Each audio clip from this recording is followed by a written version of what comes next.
Billy Bob, Space Trucker. Chapter 7. Jean Renaud was perplexed by the reports he was reading.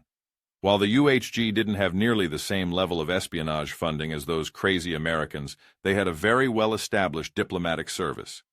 It was a two-government system that had served them well since making contact with the galactic government. The Americans would punch newly met Xenos in the nose, and the UHG would show up with a tissue and smooth things over.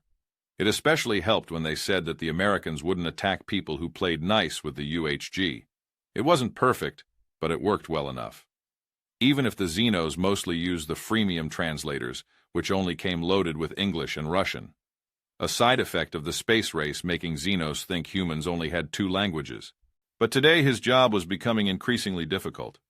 He had to stop for a moment, setting the files aside as he hit a button to call in his aides. As they began to assemble in his office, he took a moment to collect his thoughts and straighten his hair. He might be needed to visit some embassies today. But then his aides were assembled, and he spoke up. "What is going on today? I've never seen so many communiques from Xenos we've never heard of before. It sounds like the Americans are starting another turf war, but I can't find where. Not to mention they normally make it clear they aren't the same government as the rest of us. Monsieur, I have been getting an urgent communique from some new species we are unfamiliar with. They say our alliance with their lifelong enemies makes us enemies of the galactic government as a whole." "What? Who are the species in question? I haven't been informed of any alliances." His aides all shifted a little as they clearly didn't have the answers their chief diplomat needed. No. This has to be some sort of misunderstanding. The sector that has been a flame of chaos these past few days isn't even within our scheduled diplomatic services. There shouldn't be any humans out there at all.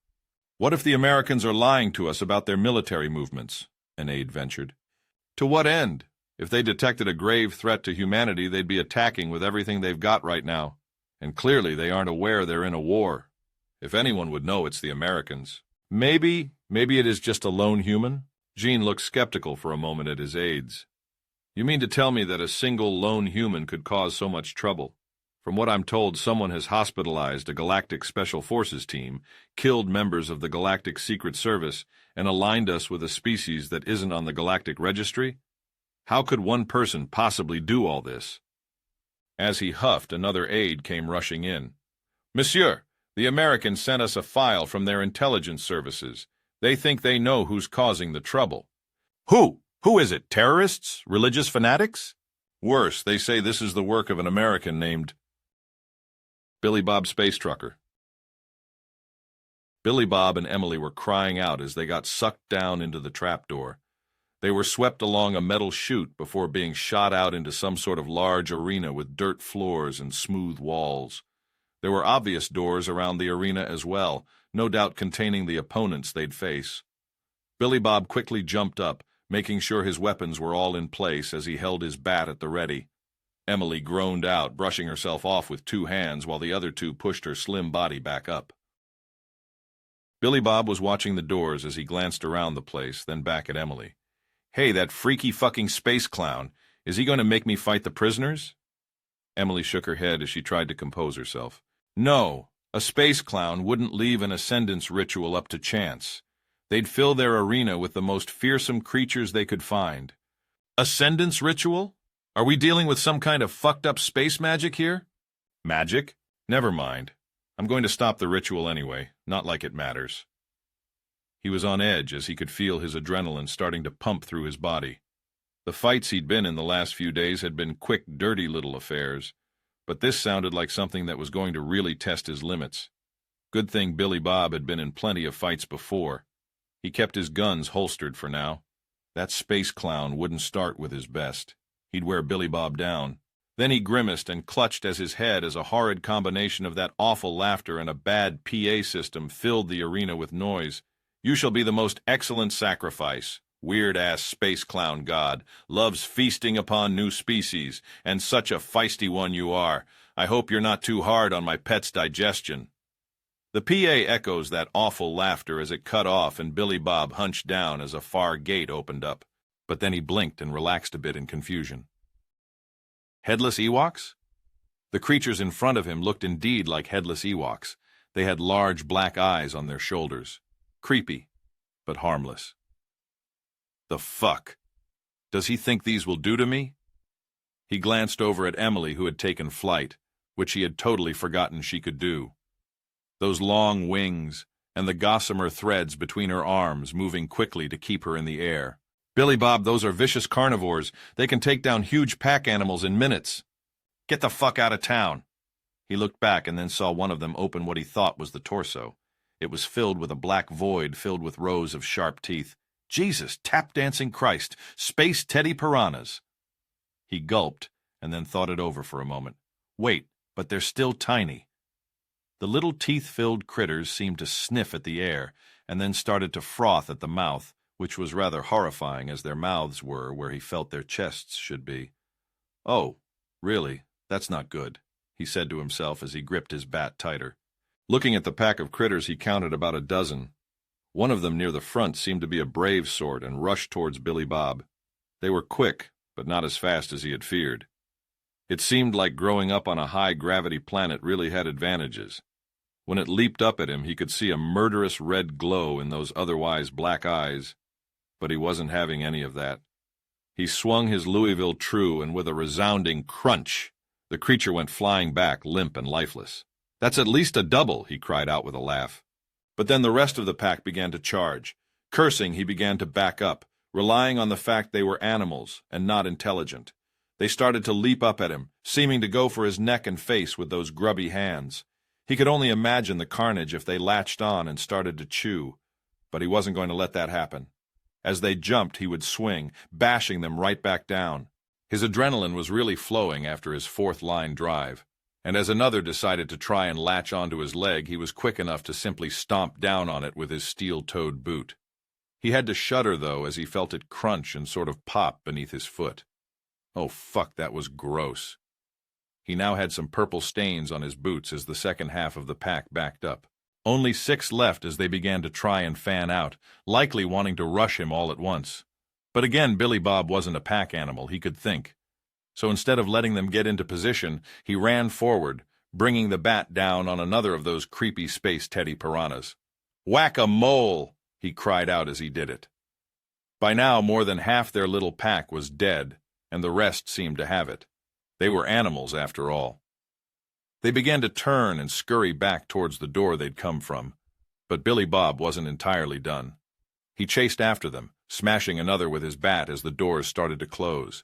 Seeing his chance, he caught up with the closest little biter and gave it a boot, watching the thing squeal and go flying between the closing doors as he held up his hands straight in the air. Uprights! Emily slowed the flapping of her wings and arms as she glided down to the ground. That was impressive. I've never seen anyone just stomp on those before. Their celebration was cut short as another large door began to open. This one ran all the way to the ceiling of the arena as they heard a growl and the shifting of something big. As he watched as what could best be described as a green space ogre began to stomp out of the opening. It was humanoid and about 20 feet tall. It had a rippling gut but green scales like a lizard and an extra arm coming out of the chest. Each of the hands ended in 3 sharp-looking claws, and it had a fat tail that slapped at the ground.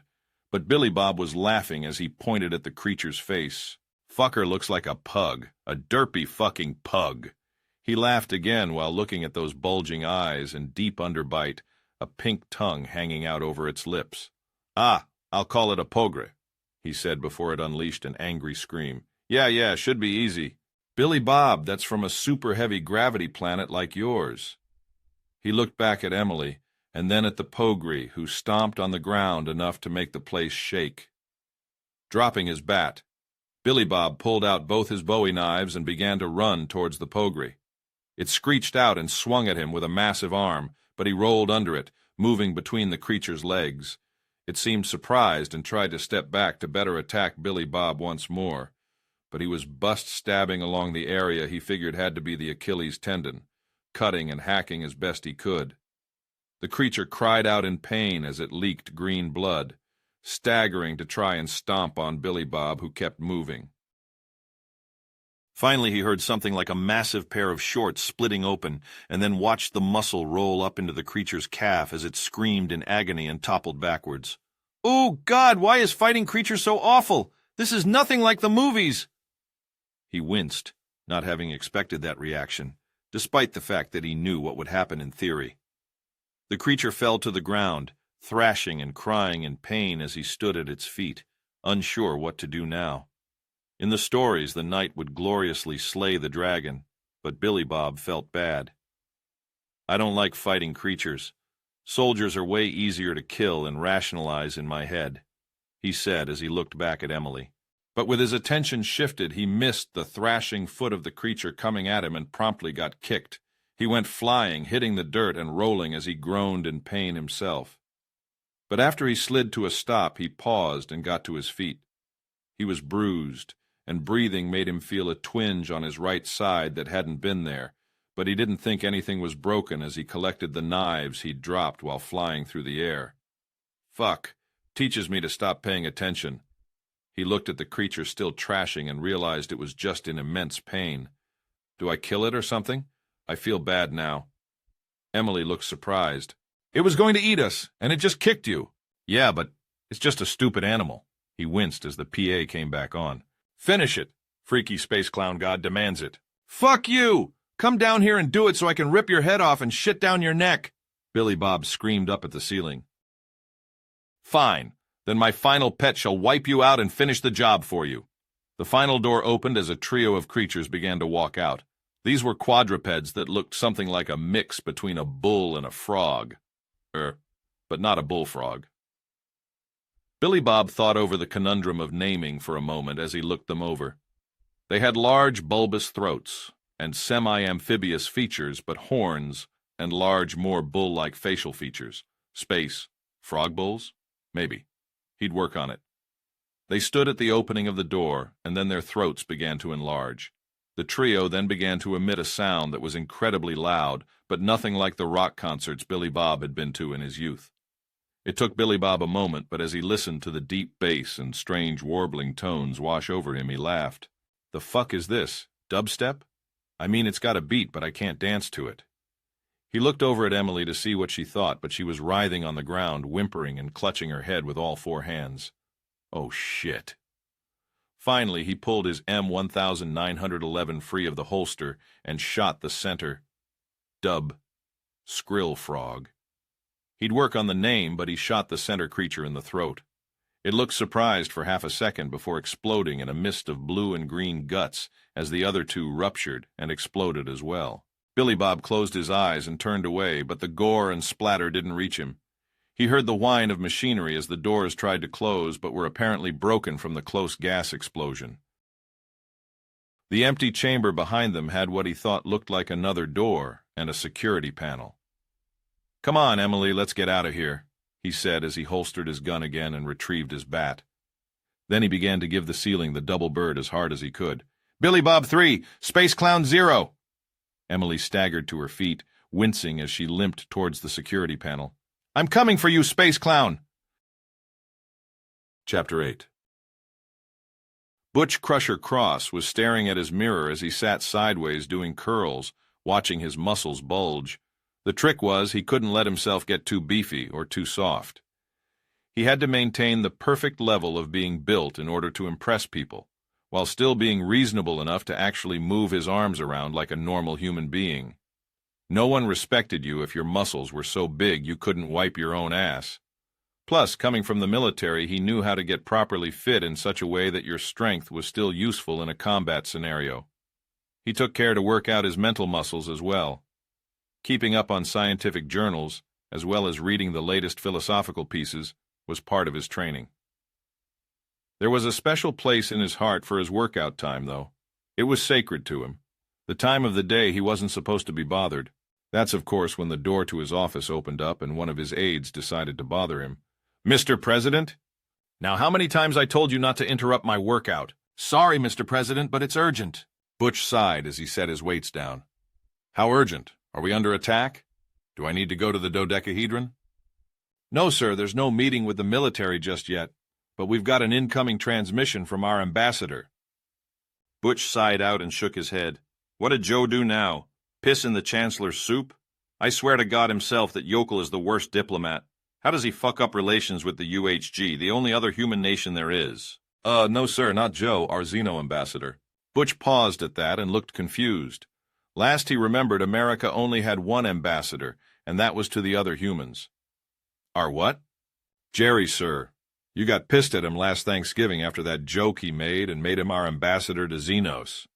Butch nodded at that as he remembered what had happened. He's still alive? Must be better at avoiding assassinations than I figured. He tapped his chin for a moment.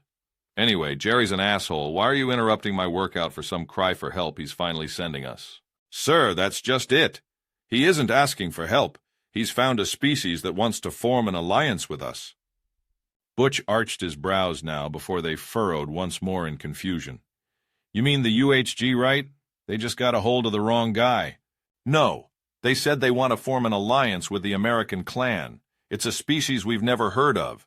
They say they've been marginalized and wrongfully punished by the galactic government, and we might be able to help them achieve independence and freedom. Butch looked truly surprised now. I thought the galactic government was nothing but a bunch of happy space hippies that got pissed when we defended ourselves in the First Contact War. What are they talking about? Who even met them? Details are very sketchy, sir, but I'm being told one of their diplomats met an American and was so impressed they told their leaders to seek us out for an alliance immediately. We can't track down the American yet. Apparently they're in trouble and he's defending their diplomat. Butch was impressed. Astounding. And who is this fine American? He grabbed his American flag cloak and Eagle standard. Sounded like he might need to hold a press conference soon. Intelligence is on it, sir. Right now all we know is he's called Billy Bob Space Trucker. Fucking Xenotech. Why isn't there simply an Audi in port or something? He mumbled as he looked over the security panel. It was clear no one had expected this sort of situation when building the station. The arena had just been a central cargo room, apparently, with dirt filled in to make it more arena-like, apparently. So the outer cargo rooms hadn't been set up for security or keeping people imprisoned. He had opened the security panel and was trying to make sense of the options his translator was telling him were written on the various buttons.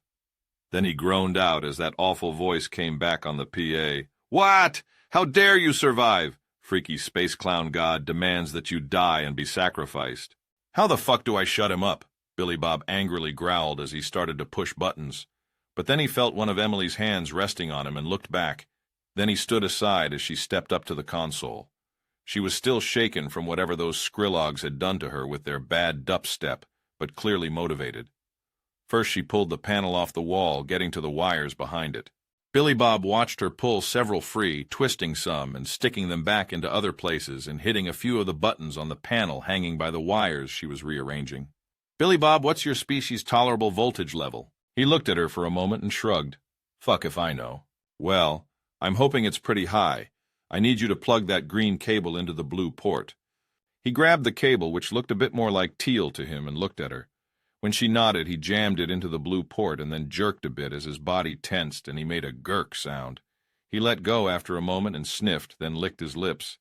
Now there's funky taste. Emily pulled the panel off the wall completely then. All right, I've got access from this station for a while, and that jolt charged it for an hour or two. What are you... He was already pulling out his galactic standard USB and plugging it in. Accessing the playlist through his implant, he scrolled down. As music began to play through the PA, he nodded and headed toward the door, then handed Emily his bat. He was going to need his guns for the fight to come. America! America! Emily followed behind him, opening the as they approached. They were in another cargo room, but that cargo room was connected to the main portion of the station he'd seen before. They were out in those big street-like corridors with shops and stalls. Just as they were taking stock of their position, the song started in earnest. America! Fuck yeah! Billy Bob was moving at a quick jog when he saw 3 Borks round the corner, their targeting computers working on a firing solution immediately. But Billy Bob didn't need any shit like that. He raised his M1911 and fired off 5 rounds. The Borks stood in plain sight, figuring their shields would protect them. But those were energy shields designed to stop energy weapons that were common across the galaxy. So the hollow points fired in a controlled explosion from his gun, traveling at around 800 feet per second, slammed into their unprotected xeno flesh. Their bodies were slammed back against the wall behind them as chunks of Xeno splattered across the surfaces, all in time to a resounding "fuck yeah." "Oh shit," Billy Bob muttered as watched what happened to Xenos hit by bullets designed on a high-gravity planet to stop Deathworlders did to the more common Xenos. "That's fucking awesome. I bet a headshot would literally make their heads explode." He thought about trying it, and then remembered he was very heavily outnumbered. Center shots were better then. He thought it over for a moment and ejected his magazine and pulled a new one free from his holster, slamming it into place. Still had one in the chamber and a fresh magazine. Taking a breath, he began to run forward as the song blared through the speakers around the station. He heard confused Borks asking what those small explosions were when he neared the corner the three dead ones had come around. He quickly peeked and ducked back as he saw about 6 of them moving forward down the street around 40 yards down. Holstering his trusty handgun, he unslung his Remington 2070 and gave it a quick kiss. Then he rounded the corner and lifted it to his shoulder, bracing it as he pulled the trigger. The buckshot spewed forth, cutting down the 2 Borks on the edge, partially shredding their bodies. But Billy Bob wasn't done. He racked the slide, shifted his aim, and fired. Racked the slide, shifted aim, fire, racked the slide, shift, fire. In 4 shots, the 6 of them were down. They were too shocked to get a targeting solution, let alone fire back. From behind him, he heard what he figured was a dismayed squawk. "By heavenly deity, what do you have in that thing?" "Like I said, it fires metal chunks at a few hundred feet per second," he said quickly as began to jog forward once more while loading another 4 shells into the chamber. As he jogged forward, though, he heard a commotion ahead of him and looked up to see one of those big armored bastards round the corner. "Oh, shit!" In the background, he heard the song come to an end. Moving quickly, he rolled forward, messing up the armored Bork's targeting solution as he scrolled through the playlist on his implant. He jumped up near the mech's feet, spinning around it as the new song began. "Well, everybody's heard! About the bird!" Then he jumped onto the thing's back, grabbing a handhold near the top before using his free hand to smash the butt of his shotgun against a small hatch he saw. The Bork was twisting left and right and spinning around to try and send him off, but Billy Bob was having none of that. Once he smashed the hatch open, he grabbed a handful of the wires inside and ripped them out. As they sparked and hissed, he dropped free, and the metal-encased Bork dropped to the ground, the arms twitching as it tried to get back on its feet. With the threat negated for the moment, Billy Bob turned to see 4 more Borks standing behind him. Of course, the mech wasn't alone. "Shit!" He jumped to the side as they began to fire. Their targeting computers needed precious seconds to adjust as his stronger legs pushed his jump beyond the expected range of a standard Xeno. It seemed like he had another advantage being an unknown Xeno to the Xenos. Rolling behind the stalls and cars that were exploding into showers of junk and flying clothes, and he could swear chicken feathers. The problem for the Xenos was that he was only about 20 yards away, and he had a Remington. He stopped trying to find a good place to aim from and instead just worked the muzzle in their Vosges direction before pulling the trigger. These Borks weren't any smarter than the last lot, standing out in the open with the assumption their shields would work. Instead, they were shredded one at a time, the last of them turning and running in the direction they'd come from. Billy Bob let this one run, however. He slung his shotgun, pulled out his handgun, and took a wide stance. As it neared the next junction, it looked left. "He's killed the others! He's unstoppable!" Then he pulled the trigger. Sure enough, that fucker's head seemed to vanish in a red mist as the body dropped to the ground. When Surfin' Bird ended, he quickly scrolled down the playlist. The music started as he began to walk that way, reloading his weapons. "Ooh, let's go!" Steve walks down the street, with the brim pulled way down low. Ain't no sound but the sound of his feet, machine guns ready to go. "All hail, Queen," he muttered. "Time to get to work." And so ends another chapter in the adventures of Billy Bob, Space Trucker.